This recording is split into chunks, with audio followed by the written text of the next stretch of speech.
बहुत ही सीमित सामान लेकर चलना चाहिए। एक समय ये परमात्मा स्वयं आकर के भक्ति दृढ़ करते हैं कबीर परमेश्वर जी। एक समय ये कहीं प्रकट हो गए थे, वहां रह रहे थे एक संत रूप में। उनके शिष्य हुए एक रंका, एक बंका, एक उनकी लड़की थी, उसका नाम था वंका।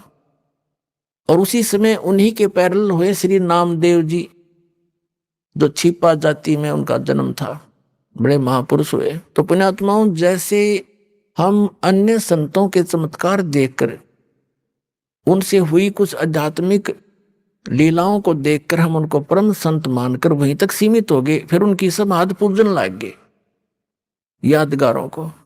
अब वो संत बचपन से ऐसे लीला होती थी उनसे, और उनके इतिहास में लिखा है कि छोटे ही बचपन में से ही उनके ऐसे ऐसे भगवान की तरफ से बहुत से उनके बेनिफिट मिले। तो वो पिछले जन्म के पुण्यकर्मी प्राणी थे, पार हुए नहीं वो, फिर दोबारा आगे जन्म लेकर। तो उनकी बचपन से ही वो भक्ति की जो चमत्कार थी, वो चिंगारियां फट रही थी।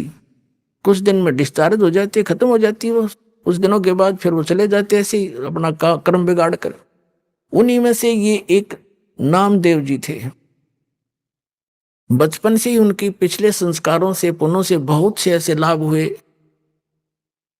एक बार विठल भगवान की पूजा करते हैं महाराष्ट्र के अंदर, तो विठल भगवान की एक मूर्ति बना रखी होती है। विष्णु है विठल, वैसे विष्णु को ही विठल मानते हैं, विठल विष्णु जी के अवतार थे। उनकी मूर्ति बनाकर पूजा करते हैं, उनको भोग लगाते हैं और पीछे आप भोजन करते हैं। तो एक बार नामदेव जी के छोटे से थे, उनके पिता ने कहा, बेटा हमने कहीं बाहर जाना है, कई दिन माना पड़ेगा, तुम भगवान को भोग लगाना ठाकुर जी को, और पीछे दूध पीना। पहले भगवान को भोग लगाना ठाकुर जी को, विठल जी को, और फिर पीछे ग्रहण करना, अन्यथा पाप लगेगा। बच्चे का बहुत जल्दी असर होता है इन बातों का।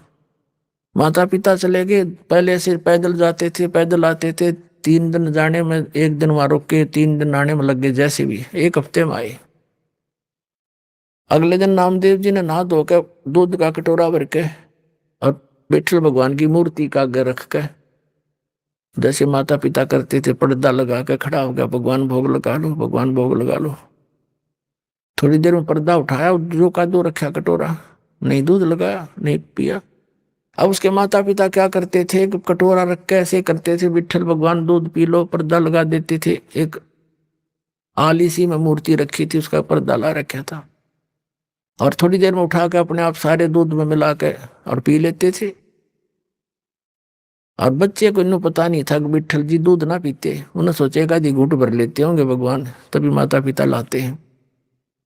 उन्हें देखा भगवान ने तो दूध ना पिया। उस दिन भी फिर खुद भी रोटी ना खाई। भगवान आप भोग नहीं लगाओगे तो मैं भी नहीं खाऊंगा, आदेश है मेरे पिताजी का। अगले दिन फिर रख दिया दूसरा भर के, उस दिन भी ना पिया। रोटी नामदेव जी ने भी नहीं खाई। अब तीसरा दिन निकला, बालक मरण हो गया। अब उस समर्थ परमात्मा, यानी उसके पिछले पुण्यों से ऐसी लीला होती है। आए दाता उस विठल वाली मूर्ति का आगे बैठ गए, छोटे से बन के। और नामदेव ने कहा, भगवान जब तक भोग नहीं लगा लोगे तेरा दास टूक टूक ना तोड़े, मरूं चाहे जीऊं, मैं तो बेशक मर जाऊं। तभी आस्था देखी भगत की, भगवान ना आके और दूध पी गया, चढ़ चढ़ पूरा कटोरा पी गए। रामदेव कूदता फिरे, आज राजी हुए मेरे भगवान।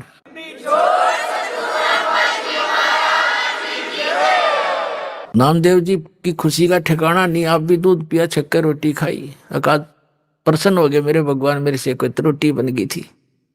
अब रोज पीवे, रोज दर्दे दूध सामने पीवे गट गट, और फिर मूर्ति सी दिखे। उनके माता पिता आए, उन्हें चिंता थी, बालक है कहीं भगवान को भोग ना लगाया। वो नाते पूछा, बेटा क्या विठल जी को भोग लगाया था? माता जी ऐसा बना, 3 दिन तो इन्होंने कुछ नहीं खाया पिया, और मैंने भी नहीं खाया पिया। क्या करा कि मैं दूध रखूं, भगवान ने ग्रहण नहीं किया। मैंने सोचा आपकी याद में दुखी हो रहे होंगे, परमात्मा नहीं पिया होगा, और या मुझसे कोई त्रुटि होगी। तो तीसरे चौथे दिन जैसा भी भगवान ने दूध पिया नहीं, पहले भोग नहीं लगाया 3-4 दिन, और मैंने भी खाना नहीं खाया, मरने को हो गया था। अब बच्चे के मुंह की तरफ देखे वो माता पिता, ये क्या बोल रहा है, क्या कैसे भोग लगा बेटा तेने, कि भगवान को भोग रख। 3 दिन तो इन्होंने पिया नहीं, चौथे दिन पी लिया दूध, सचमुच है। हाँ हाँ हाँ, उन्हें सोची लड़का बकवाद करे है, इसने कोई भोग भाग नहीं लाया, क्यों उनको मालूम था दूध पीता नहीं, मूर्ति पत्थर का दूध पिया करे। वो तो मुंह कर लागे छीटा फिर उठा लाया करते थे। उन्हें सोची वो बकवाद कर रहा है, कितना भोग भाग नहीं लाया, खेलता रहा बालकों में। ने बोला सच्ची बता, न तने गढ़ेंगे हम, झूठ बोले तू तो भोग नहीं लगा, मूर्ति थोड़ा दूध पीती है। अगने नहीं दूध पिया, मेरे सामने पिया। उनको और पक्की दचकी झूठ बोला सारी लड़का। ने बोले भाई तू झूठा गणा हो गया नामदेव, और हम तेरे से बात नहीं करते, तेने तो भोग लगा नहीं हमारे भगवान को। वो कहने लगे हमारे सामने लगा के दिखा कैसे दूध पिया। उन्हें प्रतिदिन जैसा करता था, पूरे रूटीन से धोया, कटोरा दूध का भरा और रख दिया। हे भगवान मेरे माता पिता के विश्वास नहीं हो रहा दाता, भोग लगाओ। उसी समय मूर्ति से हाथ से निकले नू कचिया कचिया, और पकड़ कर उनके सामने माता पिता के सामने गट गट दूध पी गया।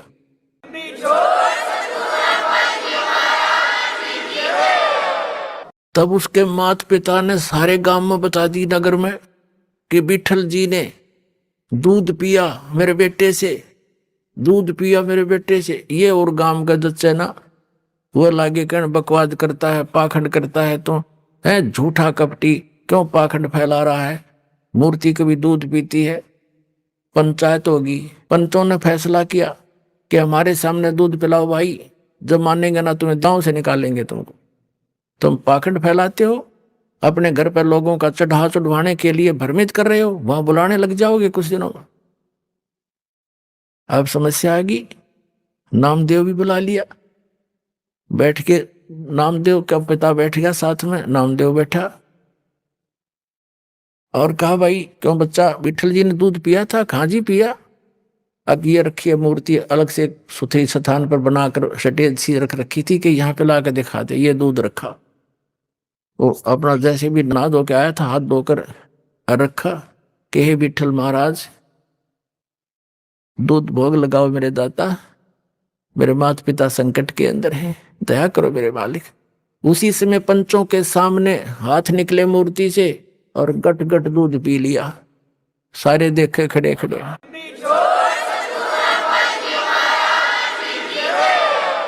अब इस चमत्कार को देख कर भी नामदेव जी की इतनी महिमा होगी, आसपास के क्षेत्र में पूज्य होगी। और ये अब वो क्या करते थे, कुछ थोड़े से बड़े हुए किसी से नाम लिया, ओम नाम का जाप करते थे। फिर परमात्मा मिलते हैं आकर ऐसी पुण्यात्माओं को, जैसे उनका विधान है, वो नेक आत्माओं को मिलते हैं, अच्छी आत्माओं को मिलते हैं, दृढ़ भक्तों को।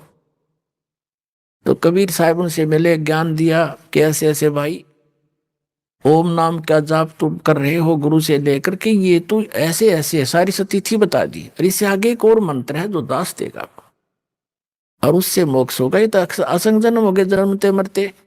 और ये छोटे मोटे जो लीला हुई है ना, ये तेरे पिछले पुण्यों से हुई है। आगे चार्जर ठीक नहीं है, पीछे बैटरी चार्ज थी, तब तक यह काम कर रही है। सारा समझाया उनको, जैसे भी उस भाषा में।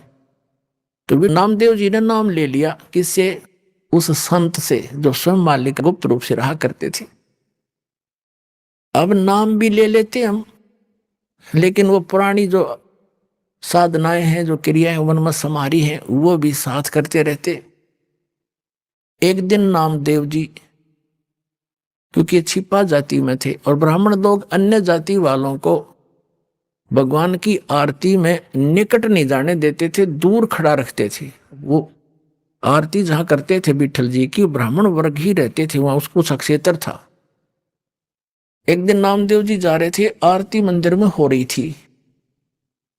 इतने आत्म विभोर हो गए, पंडित जी तो ऐसे वो घंटियां बजा रहे थे, और नामदेव जी ने जूते निकाल लिए दोनों अपने, उन जूतों को लगे बजाने, और बजाते बजाते उन पंडिता के बीच में पहुंच गया, जैसे मंदिर की दर्शन करने के लिए मूर्ति के निकट पंडिता के बीच में घुस गया। उन्हें देखा कि वो कौन आ गया, छोटी जाति का, हाथ में जूते ले रहा। पकड़ के बाजू से और मंदिर के पीछे पटक दिया जाके कि इसने आरती में बाधा कर दी। कहते हैं भगवान कबीर साहब ने उस मंदिर का मुंह फेर दिया नामदेव की तरफ।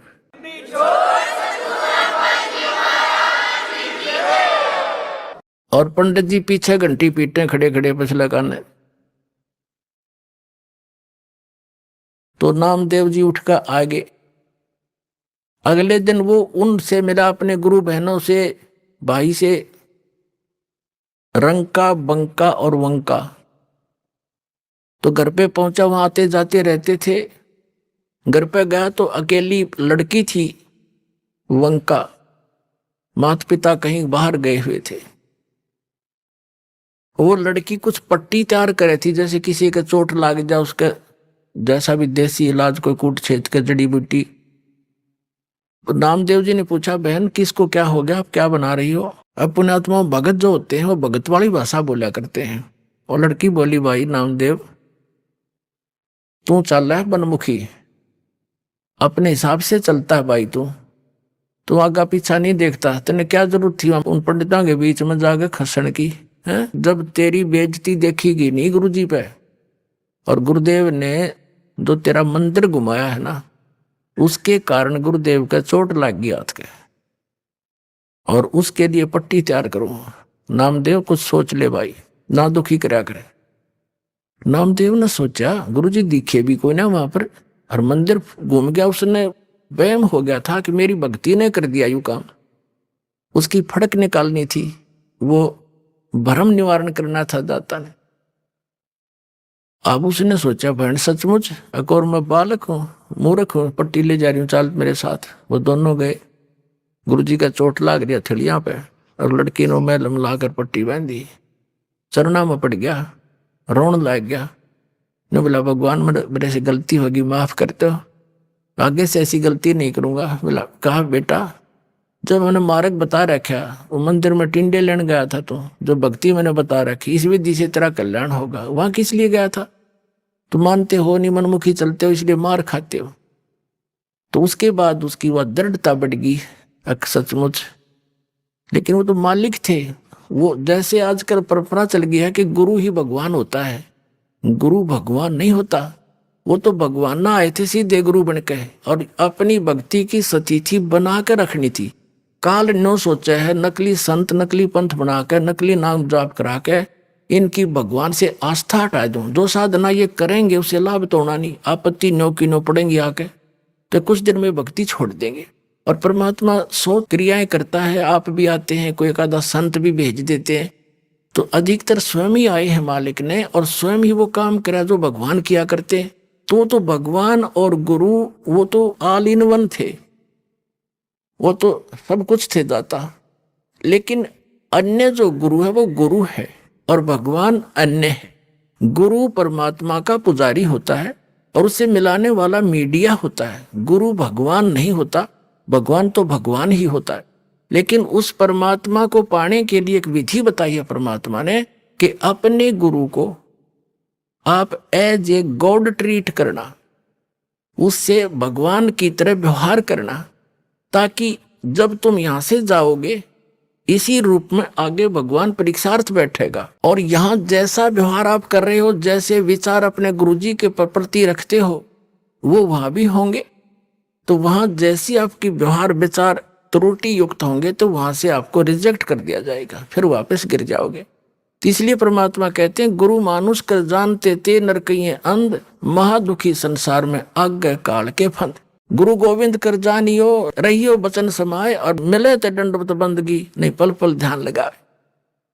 अब कहने का भाव क्या है कि जैसे ये दास है, इस दास के स्थान पर भगवान आ सकते थे, वो आ जाएं, और आप उनको खोज रहे हो, भगवान अब यहां आ जाए। वो भगवान आपका कैसा व्यवहार होगा, जैसा इस दास के प्रति आपका है, तो उस परमात्मा के प्रति जो आपका भाव बनेगा, और वो भाव इस दास के प्रति नहीं है, तो वहां भी नहीं बनेगा आपका फिर उसके प्रति। अब जैसे परमात्मा यहां आ जाए आपको, जिसकी आप खोज कर रहे हो, तो किस प्रकार लिपटोगे उसके चरणों में, रोगे, मुंह की तरफ देखोगे, 100 बार शुक्र मनाओगे, भगवान बड़े भाग जाएंगे, दर्शन होगे। जिस भगवान को हम खोज रहे हैं, और वो आज इस दास के स्थान पर होता रहा। वो तो हजारों बार हुए हैं, रहे हैं दाता, हम नहीं उनके समझ सके। उसको जन साधारण एक भक्त संत समझ कर हमने उनसे डील किया। आप जो व्यवहार मेरे से कर रहे हो वैसा है उसके साथ करोगे। तो परमात्मा वहां जब जाएगा तो यहां ये सोचकर हमने गुरुदेव से डील करना चाहिए कि मान लियो भगवान बैठे हमारे सामने, भगवान के सामने कपट से बात नहीं की जा सकती। जो आदेश देव श्रोधार्य ही होना चाहिए, अपनी नहीं चलानी चाहिए, क्योंकि वो आपके हितैषी हैं, आपका बुरा नहीं चाहते, केवल भले के लिए आपको आदेश देंगे ऐसा नहीं करना, ऐसा नहीं करना, केवल ऐसा ही करना। वचन मानोगे तो भगत बनोगे और आपका कल्याण होगा। यह कहते मुख पर वचन करे पर माना, और घर पर जाकर करे विज्ञाना। मुख पर तो गुरु जी की बात मान ले, हाँ जी हाँ जी, और घर जाकर न सोचो ना, नो थोड़ा ऐसे थोड़ा करना है, बताइए मर्यादा कैसे छोड़ेंगे। तो फिर के खाक से सो तुम। जो गुरु वचन पर डट गए कट गए फंद 84 के, भाई जो गुरु वचन पर डट गए कट गए फंद 84 के।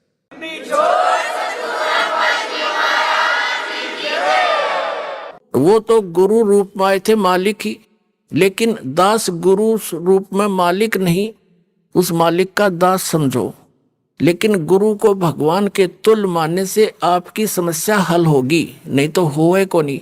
जैसे एक मैथमेटिक्स का, एक गणित का प्रश्न होता है ऋण का, उसमें मूलधन ज्ञात करना होता है। तो मूलधन तो होता करोड़ों रुपए में, अरबों में। उस अरबों करोड़ों वाले मूलधन को प्राप्त करने के लिए मानना पड़ता है, मान लीजिए मूलधन 100 रुपये। वो मूलधन 100 रुपये होता नहीं, लेकिन उसको मूलधन मानने बिना वो करोड़ों अरबों वाला मूलधन आपको मिल नहीं सकता। तो जो परमात्मा है वो तो परमात्मा है, वो तो समर्थ है, लेकिन उस समर्थ को पाने के लिए इस दास को आपने मानना पड़ेगा मूलधन, यानी गुरु मान ले भगवान।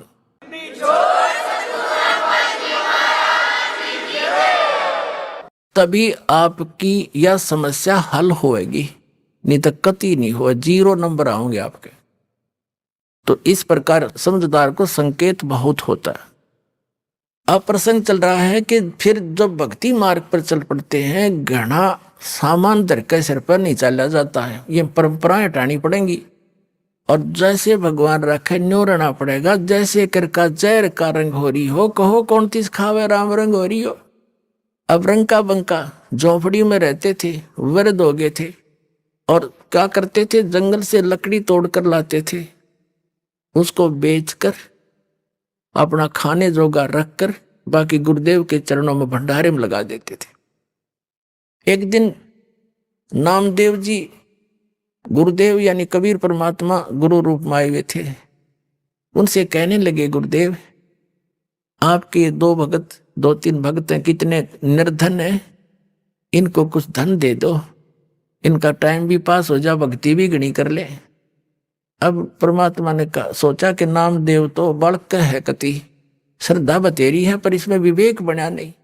अरे भक्ति करें और ये कौन से बर्तन बनाए हैं। वहां से लकड़ी तोड़ी, वहां तक लकड़ी तोड़ने जाते हैं तो मंत्र करते जाते हैं, लकड़ी तोड़ के सिर पर धरी मंत्र करते आते हैं।